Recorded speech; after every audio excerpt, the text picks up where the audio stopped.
నేను 7th class ఇప్పుడు మా ఫాదర్ కలిసి మా పెద్దనాన్న విజయవాడ ఈస్ట్ నుంచి తెలుగుదేశం పార్టీ నుంచి పోటీ చేసిన పరిస్థితి.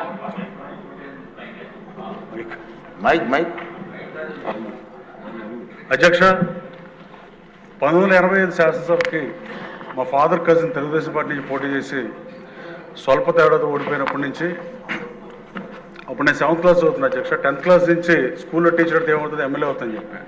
కానీ ఎంత కష్టమైందని తెలియక అప్పుడు అనుకున్నాను, ఇప్పుడు భావిస్తున్నా. అలాగే నేను పులివెందుల నుంచి జగన్మోహన్ రెడ్డి గారు, గన్నవరం నుంచి నా ప్రజలు నాకు అన్యాయం జరిగినాయి, నేను ప్రత్యేకంగా చేసిన దానికి నాకు బీఫారం ఇచ్చి తెలుగుదేశం పార్టీ బీఫారం ఇచ్చి చంద్రబాబు గారికి, లోకేష్ బాబుకి ఈ శాసనసభకి రావడానికి సహకరించినందుకు ధన్యవాదాలు తెలియజేస్తూ, గన్నవరం నియోజకవర్గం నుంచి మహానుభావులు ప్రాతినిధ్యం వహించిన పరిస్థితి.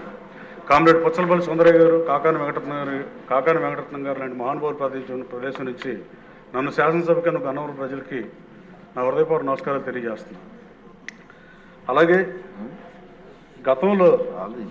గత ప్రభుత్వంలో ఈ అమరావతిని మారుద్దాం అనుకున్నప్పుడు కృష్ణా గుంటూరు జిల్లాలో ఇన్ఛార్జి ఎమ్మెల్యేలు మీటింగ్ పెట్టిన పరిస్థితి. ఈరోజు శాసనసభ్యుడు మన మైలవరం ఎమ్మెల్యే కృష్ణప్రసాద్ గారు కానీ, నేను కానీ, మరో శాసనసభ్యుడు ఆనాడు ఇప్పుడు కూడా వైసీపీ ఉన్నాడు, అతని పేరు చెప్పడం బాగోదు కాబట్టి మేము ముగ్గురం తీవ్రంగా వ్యతిరేకించాం. కానీ ఆ రోజు గొంతు నొక్కేసిన పరిస్థితి. అలాగే 1955 సంవత్సరం నుంచి అత్యంత తక్కువ అభివృద్ధి చేసిన ప్రభుత్వం ఏదంటే అది గత ప్రభుత్వమే. అలాగే భాషా ప్రయుక్త రాష్ట్రం ఏర్పడిన తర్వాత తెలుగు భాష మీద కూడా దాడి చేసిన ప్రభుత్వం అది.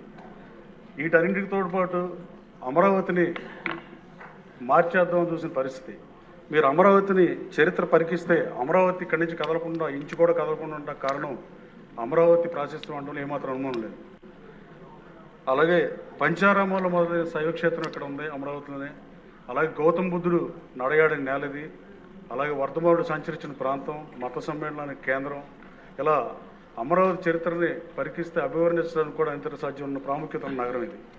దీంట్లో రాజా వాసిరెడ్డి వెంకటాద్రి నాయుడు చిట్ట చివరిగా రాజుగా పరిపాలించిన కూడా ఇదే రాజధాని. దీంట్లో హెరిటేజ్ సిటీలు 12 గుర్తించే కేంద్ర ప్రభుత్వం ఆ రోజు అమరావతి కూడా ఉంది. కానీ ఇప్పుడున్న రాజధాని అమరావతిలో ఆ అమరావతి లేకపోవటం, ఆ అమరావతి కూడా ఎల్లలు మార్చి అమరావతిని కూడా ఈ అమరావతిలో కలిపితే అసలు అమరావతిని కూడా ఇది అజరామరం అవుతుందని భావిస్తూ మీరు అవకాశం ధన్యవాదాలు తెలియజేస్తున్నాను.